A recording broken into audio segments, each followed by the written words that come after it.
A ball is thrown straight down from the top of a 439-foot building with an initial velocity of -29 feet per second. S of t, this is our position function, is -16t squared plus v naught, that stands for initial velocity, v naught t plus s naught, and s naught stands for initial height. What is its velocity after 3 seconds? So let's start by filling in v naught, initial velocity, and s naught, initial height. The ball is thrown straight down from the top of the 439-foot building. So this 439 represents the initial height of the ball. Then we're given that the ball is thrown with an initial velocity of -29, so that's our v naught. So our position function is s of t equals -16t squared plus, let's make that a minus because it's a -29.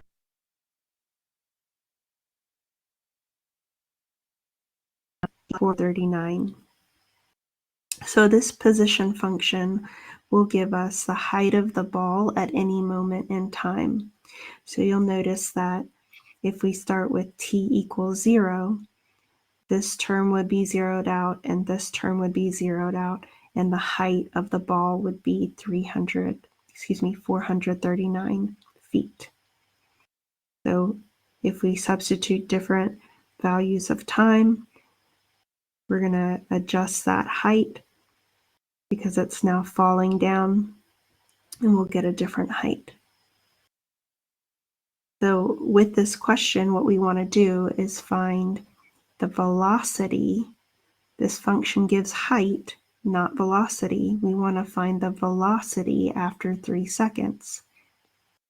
So what we have to know is that we can calculate the derivative of the position function, and that will give us the velocity function. The derivative of position gives us velocity. So in order to get the velocity function, I'm going to calculate the derivative of the position function. So calculating the derivative of -16t squared would give me -32t. The derivative of -29t is -29. And the derivative of a constant is 0. So we now have the velocity function. We want to find the velocity at 3 seconds. So we'll substitute 3 into our velocity function. -32 times 3 minus 29. That is -96 minus 29. And adding those together, we would have a negative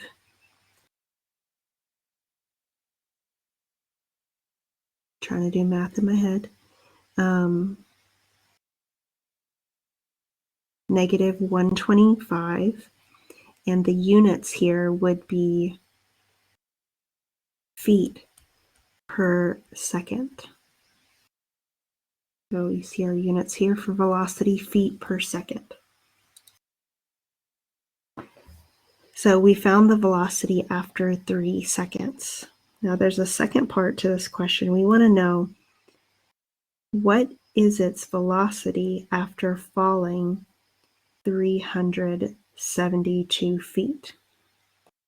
So what I need to figure out is what time this particular event happens. What moment in time matches falling 372 feet?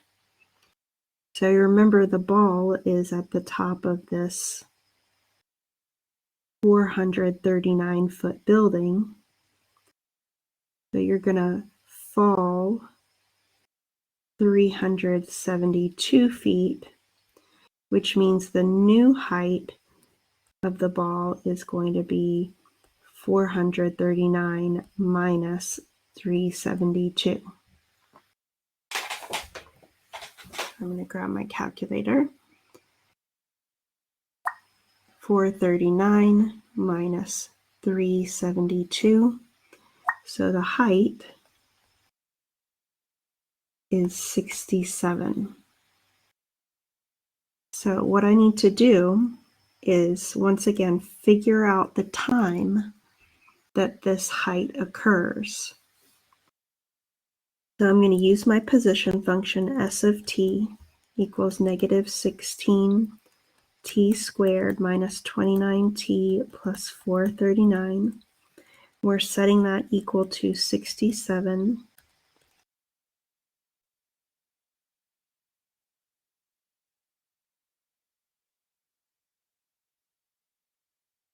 So we substitute, this side of the equation represents the height.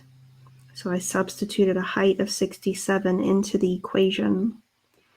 And I'll solve this quadratic equation. I'm going to subtract 67 on both sides. You have 0 equals negative 16t squared minus 29t. We have 439 minus 67 is a plus 372. We'll see if I can solve this. I don't think I can do any factoring of the greatest common factor. I could get rid of these negatives. That would give me 0 equals 16t squared plus 29t minus 372. So let me try factoring this.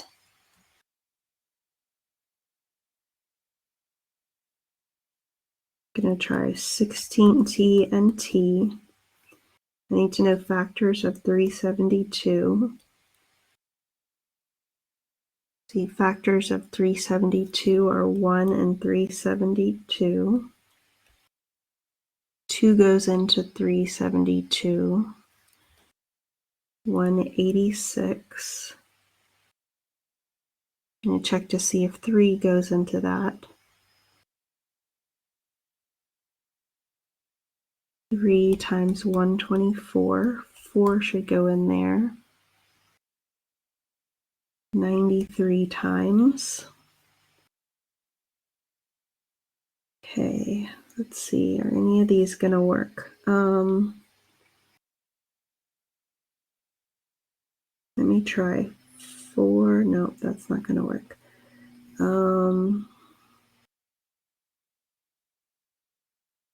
Let's see. Are there any other factors?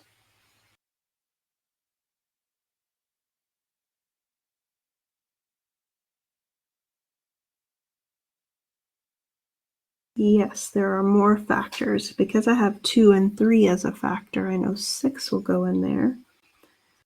So I could do 6 times 62. 5 doesn't work. 7, I believe that works.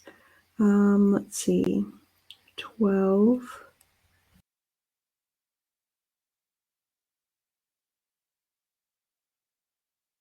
12 and 31. Okay, let's try that one. I'm going to try 31 and 12. I think that's probably too big. And I would need both of these to be minus.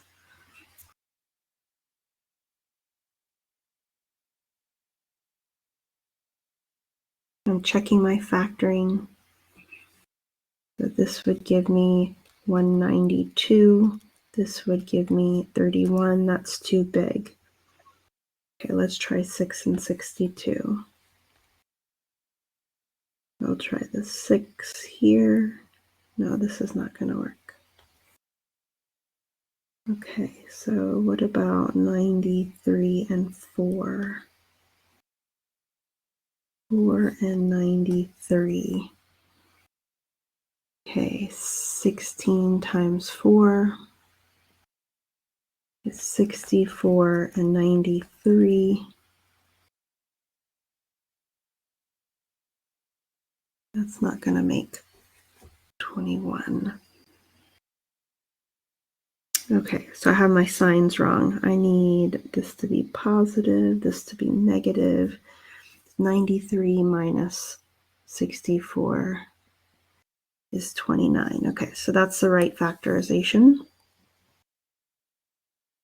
Okay, these are kind of big numbers, so the factoring you might find difficult. An alternative would be to use the quadratic formula. So I'll show you that in just a second. So we would set each of these factors equal to 0.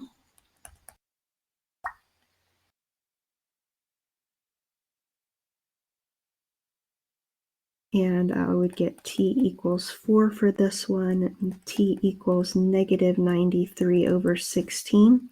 We're going to ignore this negative one because we want a positive value for time. So let me show you if you would do that with a quadratic formula, what it would look like. So going back to this step right here,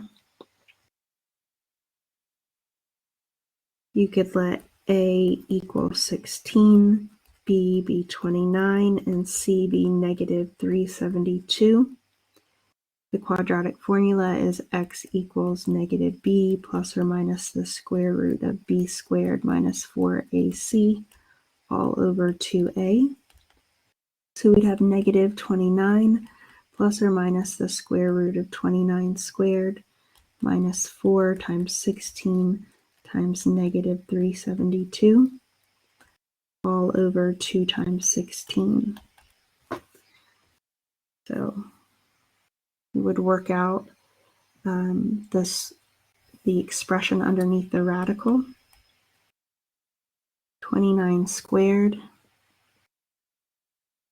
841. I need to do 4 times 16 times 372. I'll have a plus 23,808 over 32. I have negative 29 plus or minus the square root of 23,892 over 32. We want to take the square root of 23,892.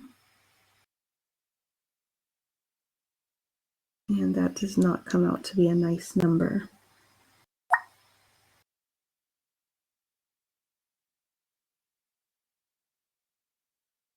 Oh, because I used 84 instead of 841. So let me fix that. Okay. So we would have 23,808 plus 841. That's 24,649. We'll take the square root of that. And that comes out to be a nice number, 157. We have negative 29 plus or minus 157 over 32. Negative 29 plus 157 over 32. And negative 29 minus 157 over 32. 157 minus 29, 128 over 32. Gives us our 4. And then the other one, negative 29 minus 157, that's 186 over 32, which would reduce down to the negative 93 over 16, which we're going to throw that one away. Okay, so it can be solved by factoring or with a quadratic formula. Once you get that time, you're going to substitute that time into the velocity function, which we calculated earlier to be negative 32 t minus 29. Negative 32 times 4 minus 29 That's going to be negative 128 minus 29, which is negative 157. So this is the velocity once the ball has fallen 372 feet.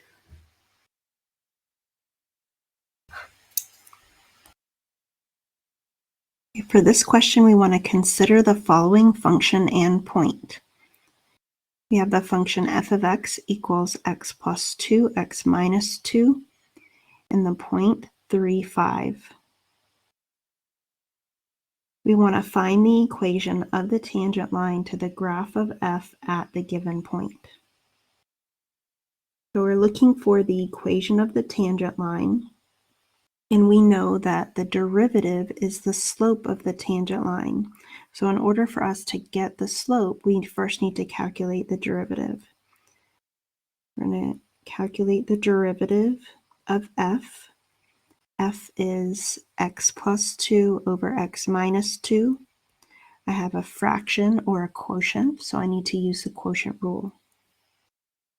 So following the quotient rule pattern, we would have the denominator x minus 2 times the derivative of the numerator, x plus 2, minus the numerator, x plus 2, times the derivative of the denominator, x minus 2.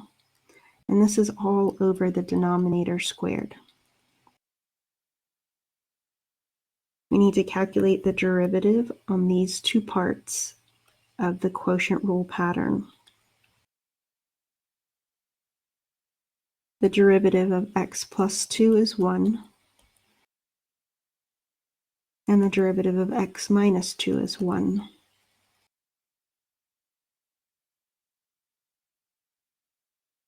I'm going to use some algebra to clean up the numerator. In the numerator, we have x minus 2. We need to make sure that we distribute this negative to both terms. We have minus x minus 2 over x minus 2 squared.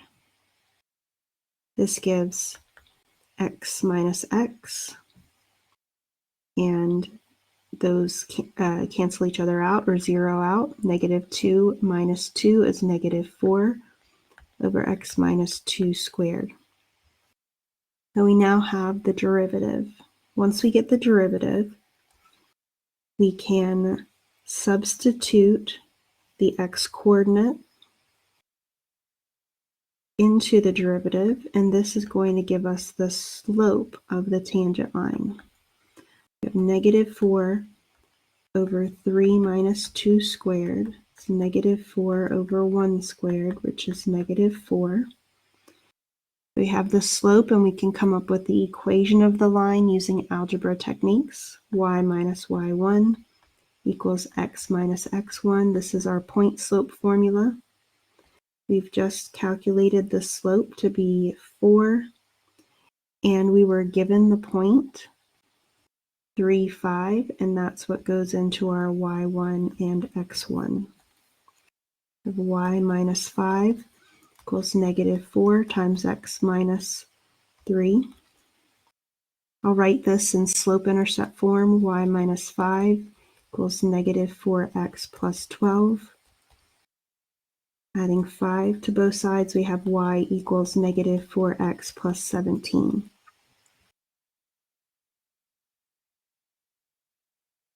So there's a second part to this question, which asks you to graph the original function along with its tangent line. So in our y equals menu, we will graph x plus 2 over x minus 2. And the tangent line, which we have right here at the bottom, was negative 4x plus 17. Let's take a look at the graph. Yeah, I've got a strange viewing window, so let's go back to the normal viewing window. I'm going to hit zoom. Number 6 takes us back to our standard viewing window. Looking at our graph, we can go to the point 1, 2, 3, up 5, 1, 2, 3, 4, 5. And we can see right here that this is a tangent line at the point 3, 5.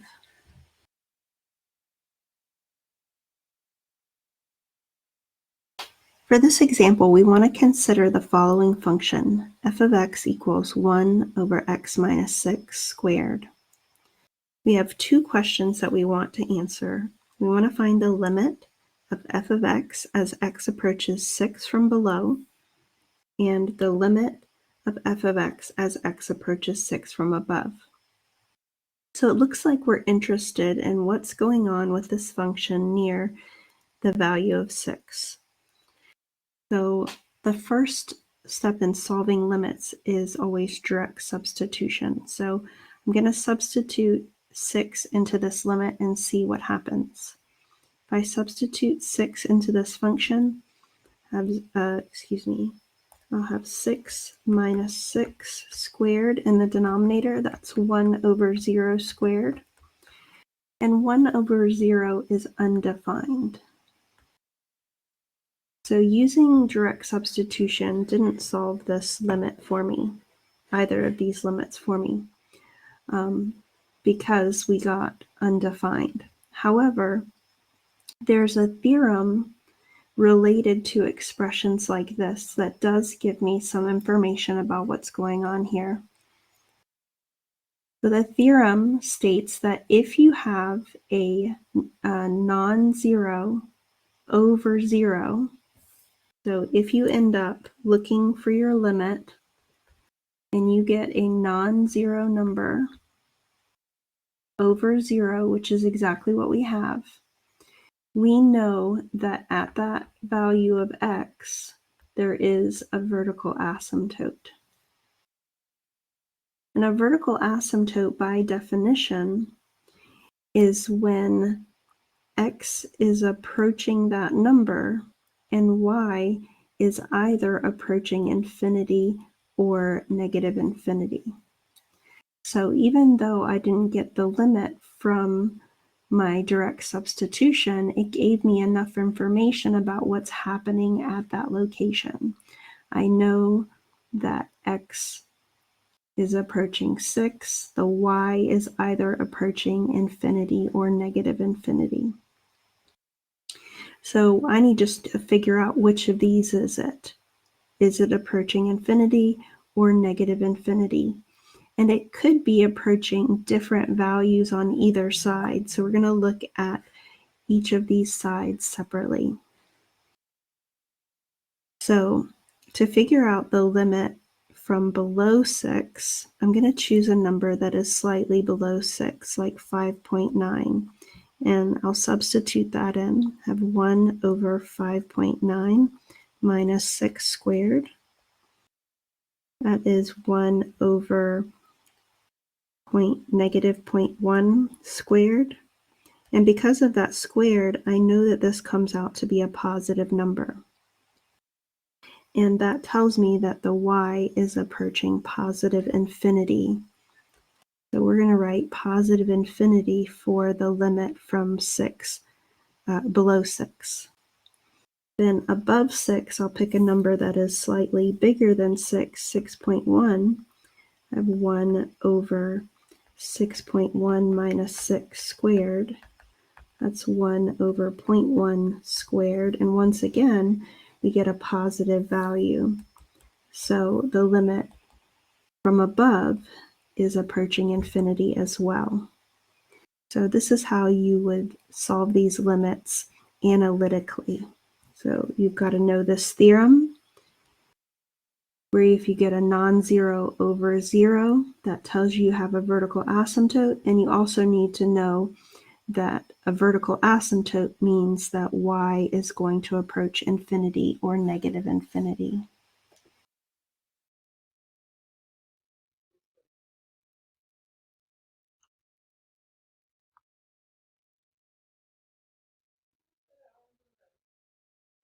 Thank you for checking out my videos. Have a great day.